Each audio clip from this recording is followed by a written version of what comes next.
Hey everyone, welcome back to Mark Loeffler Experience. We got another great show here for you today. We got Mike from Invest Like Mike. His Facebook group is going to be linked down below. We're going to be analyzing Tesla. So Tesla is being put onto the S&P 500 today. We've had stimulus talk last night. There's so much going on in the market. It's a beautiful thing.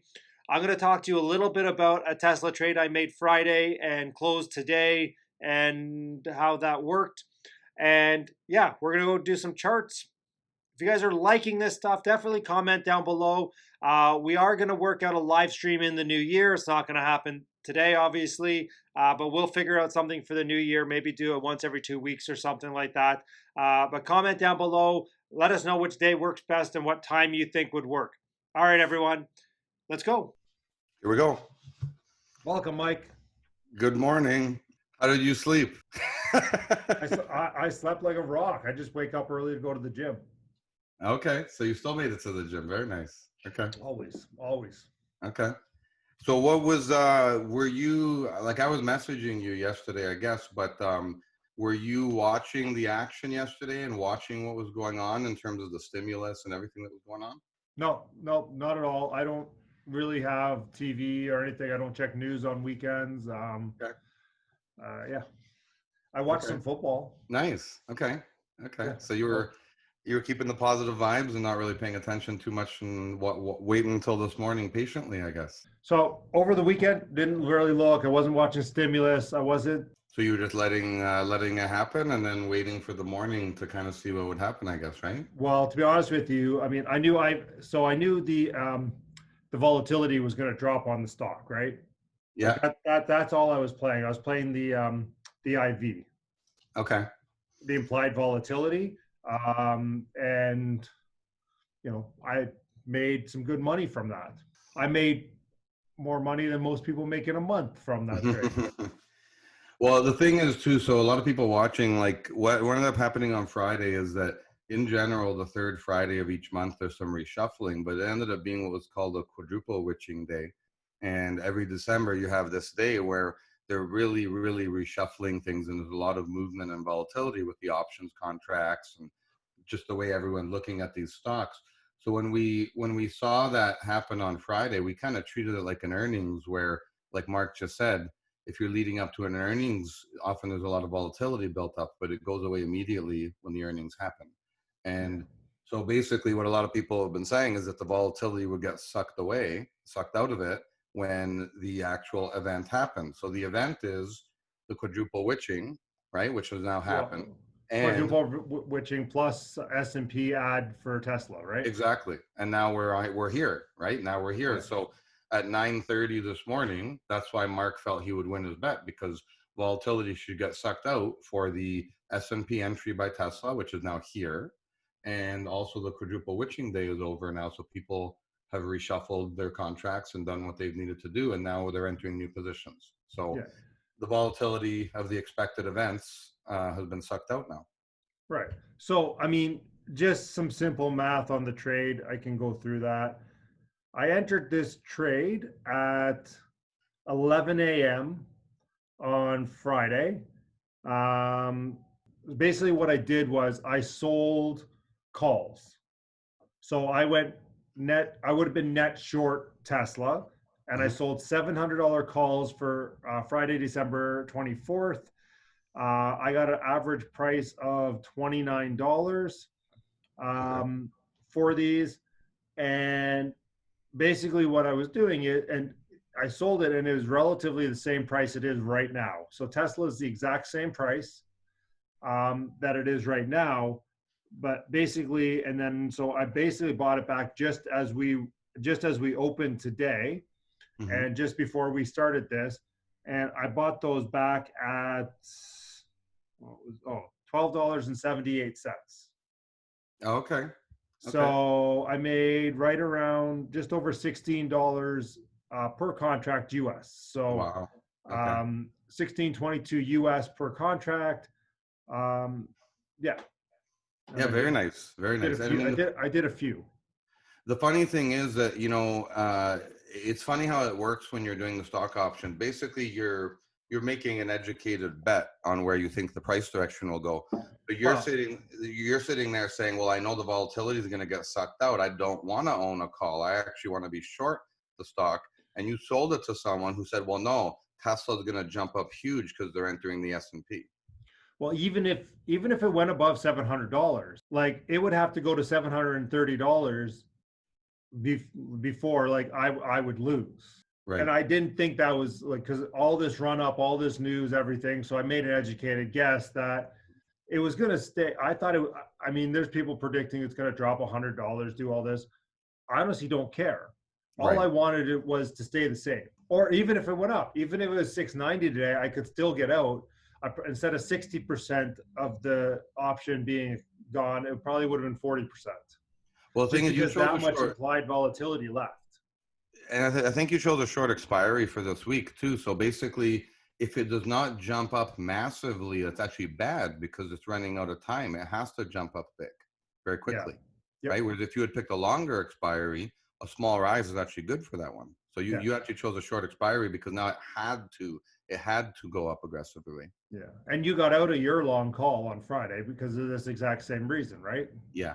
And you know what the funny thing is, I got out of mine Friday morning, so I didn't even stay around for the party, right? The party was at 3 o'clock until 4 o'clock was the party. But right? I got to tell you, you would have lost on your long call because the volatility had gone down even by the end of the day. Like I could have closed this out at the end of the day for about 49%. Yeah. And yeah, it doesn't, like you would have lost because of the volatility. Yeah, well, the thing, it's funny, people don't think about that. There's like, okay, in the morning, let's say it was at $650. Well, at the end of the day, it was $695. So you would think from a logical perspective that you would have done really well if you did that. But like you just said, this is not shares. This is not shares of Tesla, right? If you own the shares at 650 and it goes to 695, that's simple math. But now we have the variability of decay and the volatility and everything getting sucked out of it. If the price goes up but the volatility comes out, then you're now fighting. You're trying to sail in a windstorm now. It's different.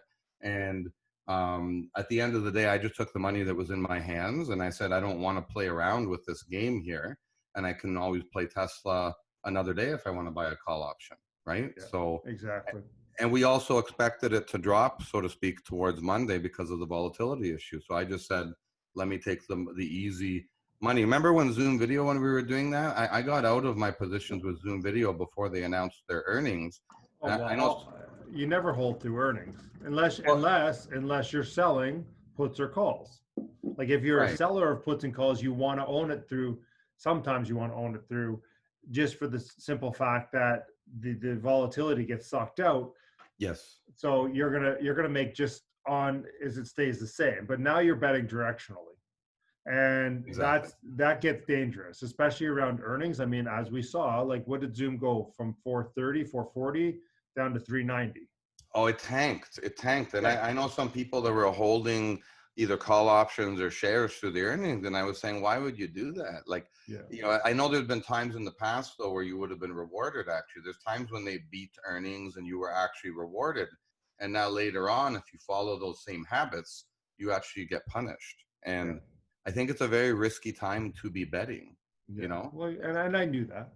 And I could have got out at the end of the day. I just chose not to. I figured there was enough events that I would do okay on that. Anyways, let's get into Tesla charting, bud.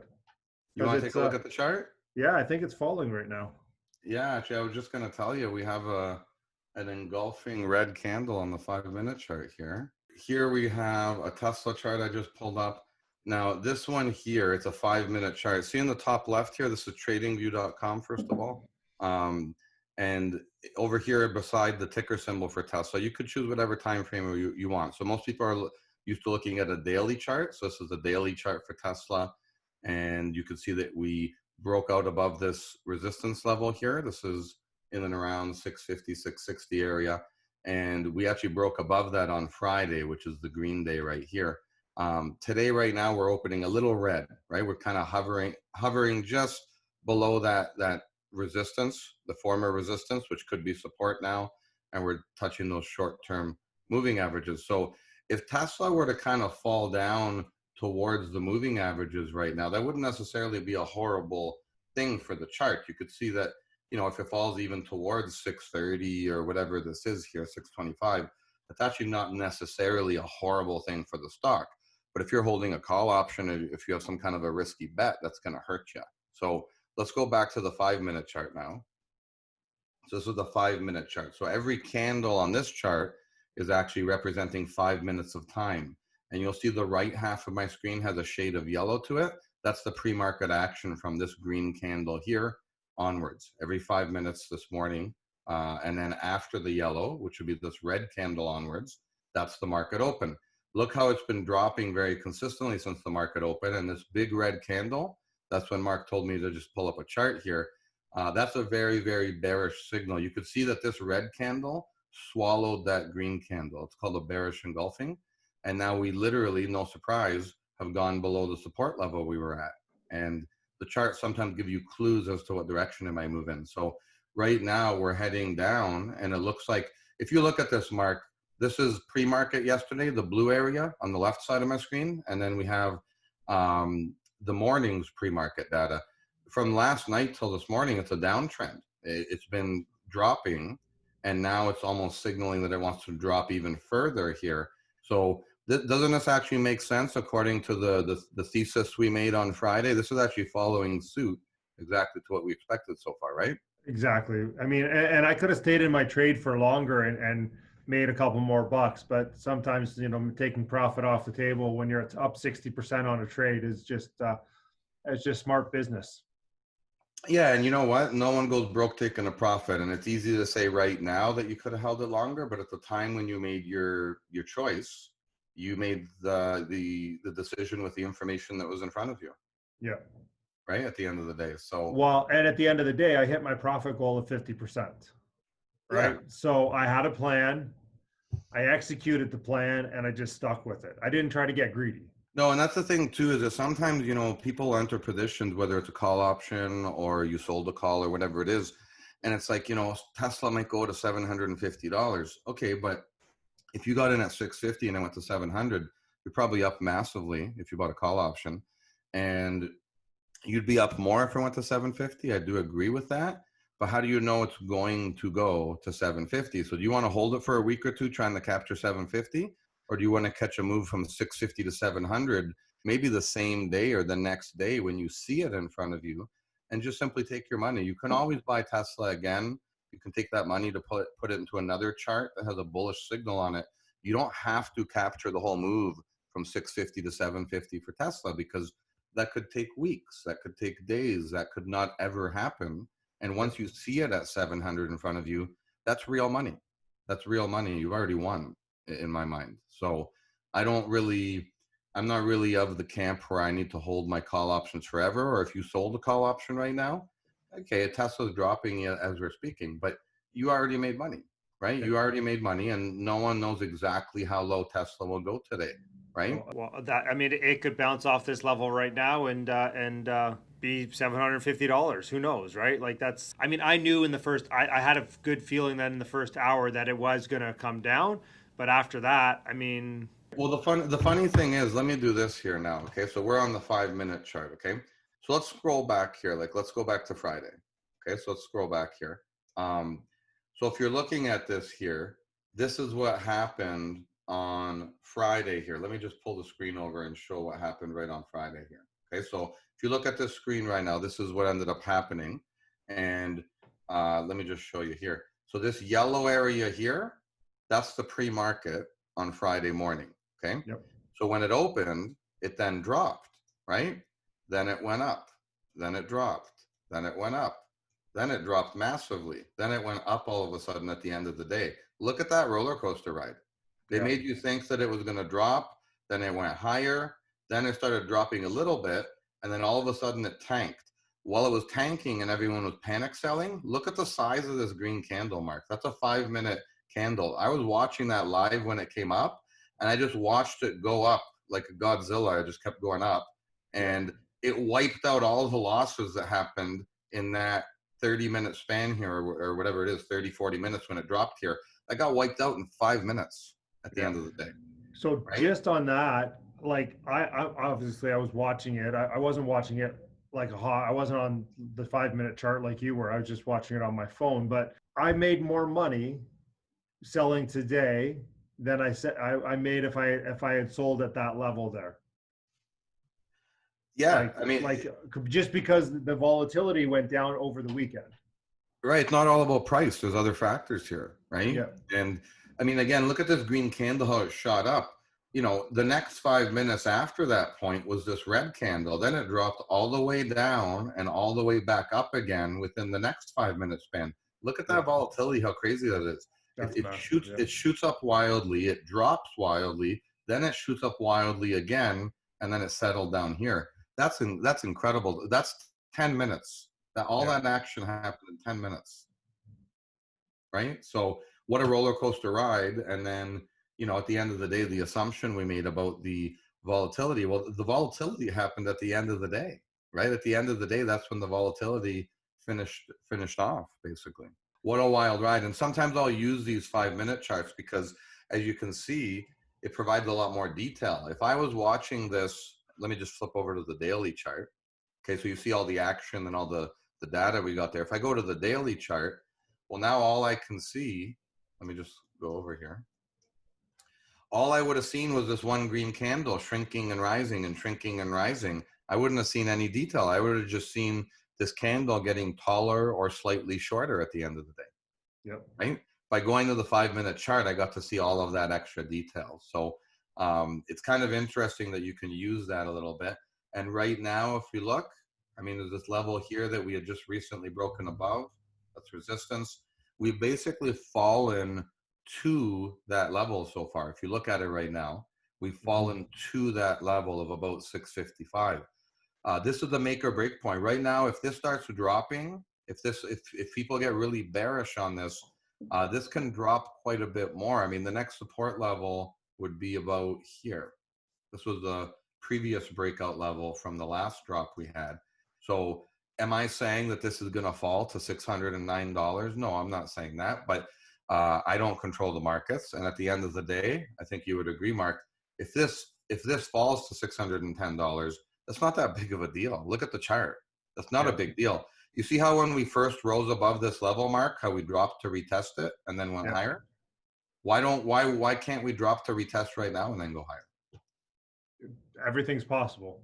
Why can't that happen? Like, people look at this and they say, well, it's Tesla. It's, you know, it has to go up. And I'm saying, okay, but nothing goes up in a straight line. Like they say, it's a staircase on the way up and an elevator down. I'm not guaranteeing you that this staircase forms, but it would be very normal and very possible that we can drop to $610 before going to $710 or whatever the next marker is.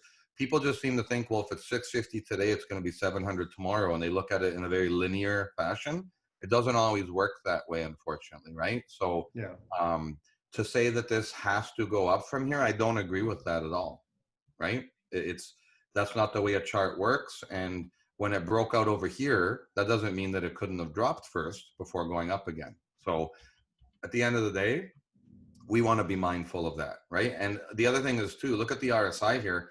The RSI, you know, it's been higher, okay? But it got up into the 70s here on Friday all of a sudden here. That doesn't mean it had to have stopped going up, but sometimes the RSI will drop back down in order to shoot higher into the 80s. And looks like it's kind of hit a support level there too. Yeah, it's kind of hit a common area where it takes support off of for the RSI as well. And it's almost fueling up for the next move. So you see here how it got up to about 78, right? Yeah. Then it cooled down and it kind of fueled the rise up on Friday. If I zoom out a little bit, okay, so this is a time in the past where Tesla peaked out. This was when the stock split happened back in August, September. And then here's another time where it kind of peaked out over here. And that was the June, July rally, which I believe was an earnings-based type rally. They rallied up to their earnings date here, okay? Yeah. So when I'm seeing that, if I take my cursor, if you look all the way on the right here, Mark, on the right side, when I hover my cursor at the peak of this rally, the RSI got up to about 85. See that on the right? Yep. And then the next rally that happened based on the stock split, the RSI got it was a little lower, but it was 84, 85, right? Well, when I saw the most recent rally happening here and it peaked out around 78, I said to myself, I go, okay, Well, it's taking a breather to fuel the next run up, I said, because typically the Tesla rallies peak in the 80s for RSI. And for people watching, RSI is a measure of oversold, overbought. If you get above 70, it tends to be somewhat overbought. If you get below 30, it tends to be somewhat oversold. That doesn't mean the moment it reaches 71 that you got to get out and it won't go any higher. That's not what it means. If you look over here, let me just as an example, here's a point here where the RSI crossed above 70. Well, the stock went up way higher after that, right? It went up much higher still. It's just a marker saying we're getting towards the overbought timing. Doesn't mean we're there yet. It means that, compared to the past, we're now for the first time at a point where we may become overbought soon. That's the way I look at that. Some stocks, they never go up into the 80s for RSI. So maybe you judge that more harshly. But because I see that Tesla very commonly goes into the 80s on its big rallies when there's a catalyst, why wouldn't it do that now? That's the way I'm looking at it, right? So do I think that this is the death of Tesla right now? I do not. I think this can still gain fuel and go higher potentially. So let's watch and see what happens here. But the RSI right here has just dipped a little lower, which means if this is meant to run, it actually has more steam now, right? When the RSI softens up, that allows that if it turns around now, it can have some up pressure to really shoot over 700 if that's what the investors decide to do here. So I'm going to be watching all of those characteristics very, very closely. So what levels are you watching, and what positions, what moves will you make when it hits that position or carries that position? So let me show you what I did. Let's use what's on our chart here, for example. So when you had this run up over here, okay, when it ran up here, when it paused and then dropped down the way this did, Mark, when that happens, remember we've been doing our charting together, that's when I would draw this red resistance line over here. So when you had a peak and a drop, that peak is a valid resistance point going forward. So when I watched the next couple of days here happen and it was setting up just under that resistance, I was saying to myself, well, I wonder if we're going to shoot above it the next day and it could lead into an extended move up. Well, I remember watching it the next morning. I was even using my 5-minute chart and I saw it get up to that level. And at that point, I said it was good for an entry. And then it shot way higher there at that point. So yep. And you did make that call in your stock group there. And yeah, I posted about it right away. Now, yep. When that happens, that was a potential breakout signal that I had confidence in due to the catalyst in Tesla. I really felt it was meant to go higher. That could have shrunk down. That signal I'm showing you, it finished green, it finished higher. But what if it had finished down here at the end of the day, right? I mean, it could have been a failed signal. So when you jump in on a potential breakout signal, when it's still live like that, you do take the risk that it's a false breakout. Okay, just want to point that out. Now, in this case here, Friday, you'd say, okay, well, we just did that, right? We just broke out above this resistance. And I would say that we did, but what often happens is, let me take away some of these lines here. Look at the last time how we charged above, we dropped to retest, and then we grabbed support off of my red resistance line here, going from left to right, and the short-term moving averages. So when this green candle popped back up, that represented grabbing support above that red line and above the moving averages is the way I viewed that. So I viewed that as a bullish indicator, and then it moved to the upside. Right now, I feel like that's what I'm waiting for again. I feel like I'm waiting to see if this will turn around again, meaning if I want to get bullish on this, that's what I'm going to wait for. Alternatively, if we fall below this level here and it holds below that, I would say that that's pretty bearish, and especially if we close below this next area. See that green candle here that caused the turnaround and caused it to grab support? If we close below that, good luck on that one. That's not going to be a good sign for Tesla if that happens on a short-term basis. And then when I zoom out more, I'm saying to myself, well, below that, where's the next support? There's not much support under there. Like if this thing starts falling, they try to chop it down for some reason. If it gets below my next red line there, I mean, maybe it can catch some support here, but that's about it, right, Mark? Below that, there's nothing else. I think your next is like around 450, and then like 400 even after that. So exactly. So Michael Burry from the Big Short movie, he started taking short positions on Tesla when it approached 600. I think this is kind of what he's seeing is basically if it drops enough, there's an algorithm that could get triggered where this just tanks all of a sudden. And that's the risk you take with this. So if I zoom out, Mark, let's look over here at these previous rallies here. You know, look how much this went up and then it came down quite a bit. That's quite a meaningful drop that happened there on that rally. Look over here. Look how much of it got sucked out, right? So if this goes up and comes down that much, is that a big deal? No, I mean, here's your support. I mean, it could just Right find here. support on the moving average too, right? So it could. So again, when I zoom out, like, see, people don't do this, and they say sometimes people say, Mike, why do you zoom out so far? It's December 2020. Yeah, but let's see how this has behaved in the past, right? And in the past, it has, you know, retraced 30 or 50% of the move on these last two rallies. Well, who's to say we can't do that again? This would probably be about 30%. Why can't it go down 30, 40, 50%? That's literally what Tesla's done in the past. Even these election moves, it went up and then it came down probably half of the move. I mean, that's pretty normal for Tesla to do that, right? So to just assume that Tesla will keep going up, again, that can happen. I'm not trying to say that it will drop the way I've drawn my red line, but you could see that it's definitely happened before. The only thing I will say is this, Mark, when did these drops happen? These drops in the past happened when the RSI went into the 80s, okay? So I would argue we haven't done that yet for Tesla. I don't know that we're going to drop to 500 yet or anything like that. That's not what I'm really calling for here. We'll see. We'll see, I guess. But last time, I think you would agree that when these drops happened over here, it's when the RSI had actually crossed into the 80s. Okay, so I'm going to be aware of all that as I'm watching this. when would Mike buy a call?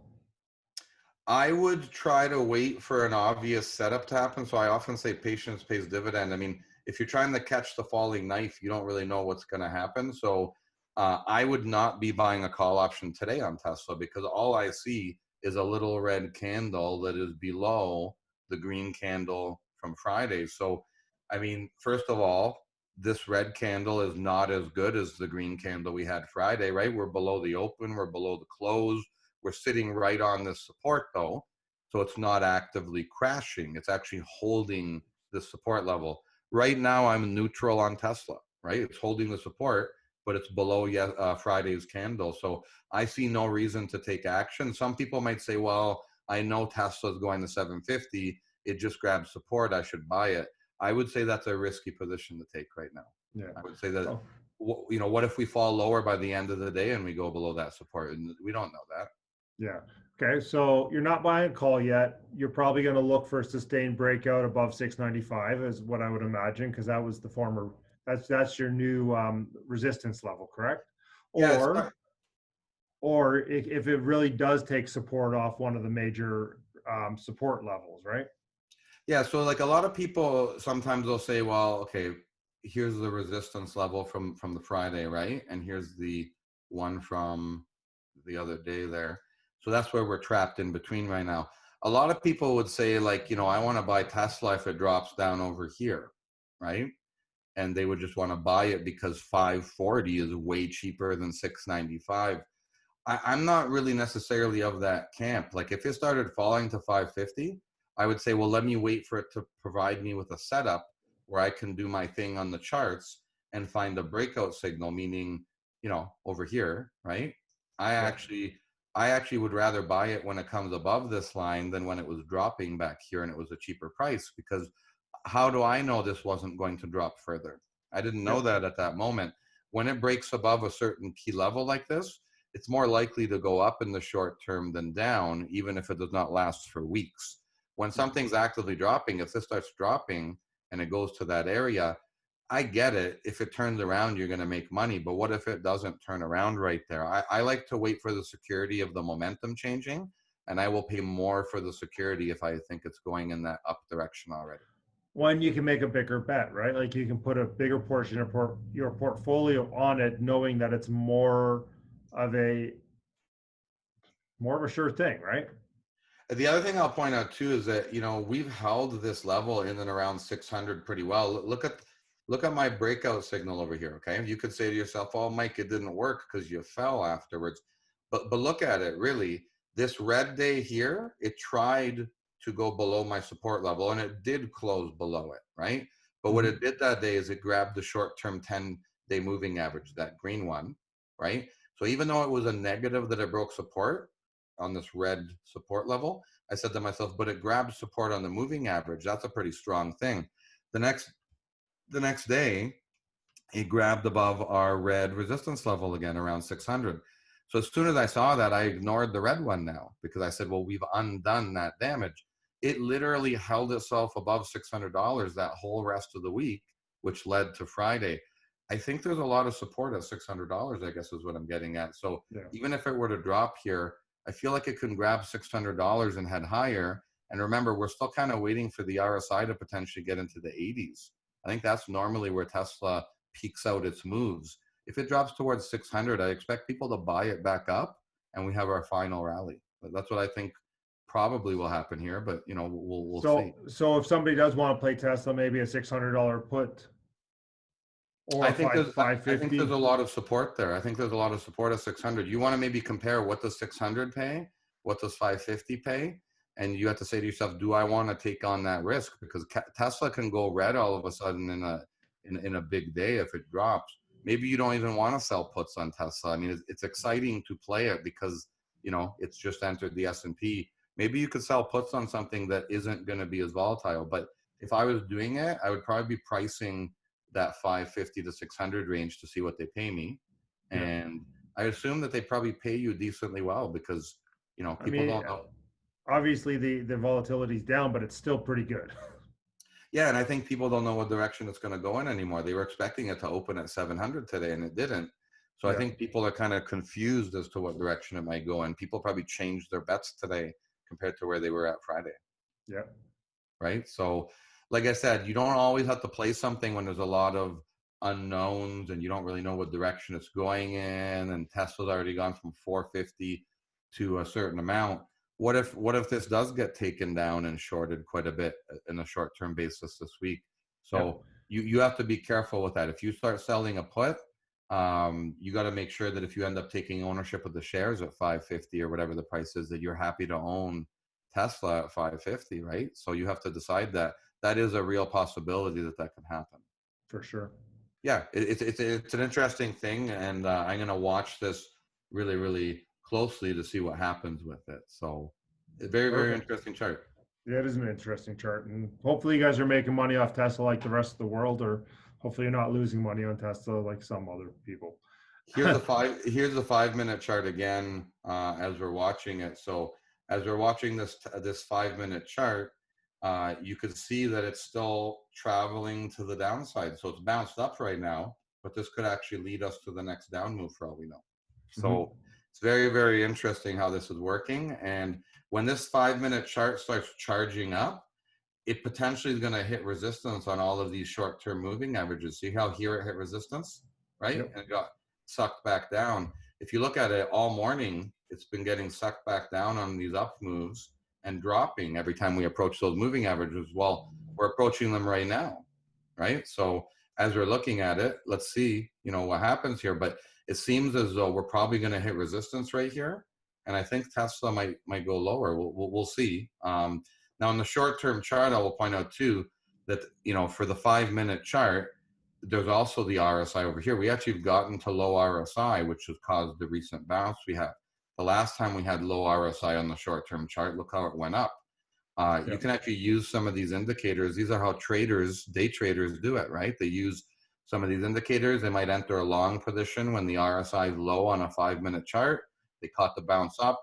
They sell it when it approaches those moving averages, right? For sure. So there's something going on here where people are recognizing a pattern. If someone just got in recently here in the past half hour when the RSI was low, if they got in over here, well, they've already made money, and I wouldn't be. Yeah, it's a $10 move, right? It's already a $10 move in a short amount of time. I wouldn't be surprised if we start to see this green candle and the following candles here start to get a little red, and we start dropping lower right now. That's how I'm using these charts, right? So now at some point it could break out too. So you have to be careful. But the trend is your friend until it ends. And the trend right now is it's making lower highs and it's bouncing down off of those short-term moving averages. So let's see what happens. That's the expectation right now, though. All right. Well, Mike, obviously always a wealth of knowledge. You have your course coming up January 15th, 16th? Yeah, it's coming up shortly here. And I was just going to take a minute here at the end. So I actually spoke with Mark last week. I've been posting in my group here. We have a couple of announcements. I'm going to have more announcements coming up week by week leading up to it. But one of the big announcements, actually, Mark, I reached out to Mark the other day. He's actually going to be helping me a bit with the course. So we've been doing these videos together, and we tend to invest together and keep in touch and everything. You know, Mark's taken an options course in the past, and he's taken some specific training. He's been trading options and investing for a long, long time. So he's quite experienced. And he's going to actually help me out. We're going to do some discussion panels and have certain topics where we're going to chat about the strategy. And he's actually going to help me out in helping to teach the course a little bit. And he's going to be there with me, which is I really appreciate. And we like to help each other out, right? So, and the other thing I wanted to announce as well, because I want to add some people with some experience to help with the training. So Mark's going to be there, and he's going to be a wealth of knowledge for us. He just made about 20 or 30 grand this morning, right? So he's knowing how to react to these things. I also have my good friend Andrew here, who he's got his degree in finance. He works with Intuit, which is a major accounting software, and he's been, you know, basically in charge of helping look at their books and analyzing balance sheets and forecasting and doing all that stuff.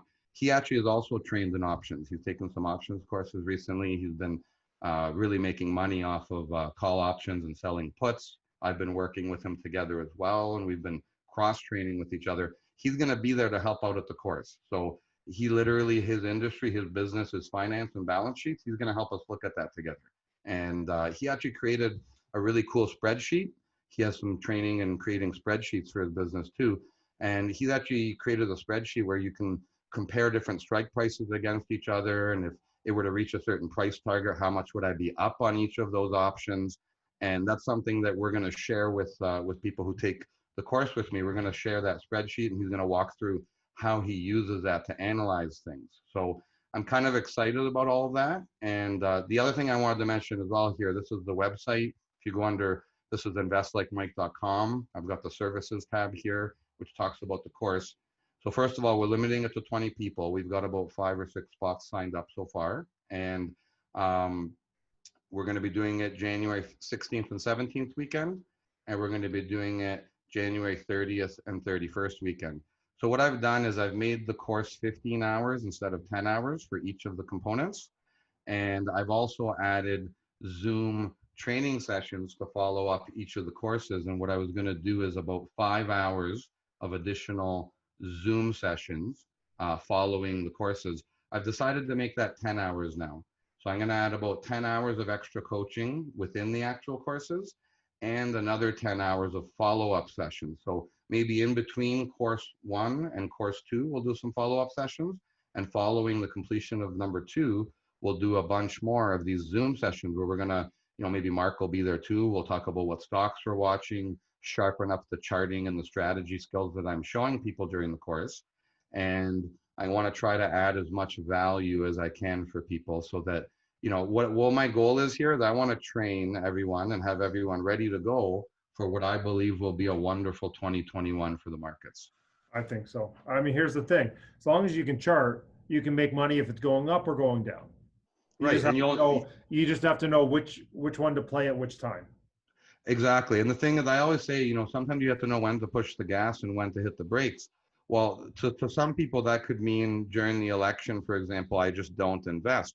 It could also mean instead of buying call options, you're buying puts, or you're selling puts and you're doing something in a different way. Selling calls. Yep. There's right? Tons of ways to do it. Yep. So it's just about knowing what tools to use at which time and when a certain strategy might become a bad strategy. And so I want to be able to help people gauge that. And the intent of my January timing for the course is because I really think next year is going to be a good year. I really do. I think that COVID numbers will naturally drop as we head into spring and summer. We have stimulus coming, we have vaccines coming out, and a new president that seems to be boosting the market so far. So Yeah. let's see what happens, and I'm hoping that everyone can be making money together. So everybody who makes money together, then we can go golfing. Yeah, and eventually maybe we can go on a vacation together. All right, Mike. Thanks for joining us this Monday morning. Thanks for all the Tesla knowledge. I mean, I know I've made a substantial amount of money from Tesla in the last couple months, and hopefully people who watch this video can take that knowledge and then use it, or I mean, you know, go follow our other videos that we've done. I think this is our 4th or 5th one. But yeah, thanks everyone. Have a great day, and we'll talk to you soon.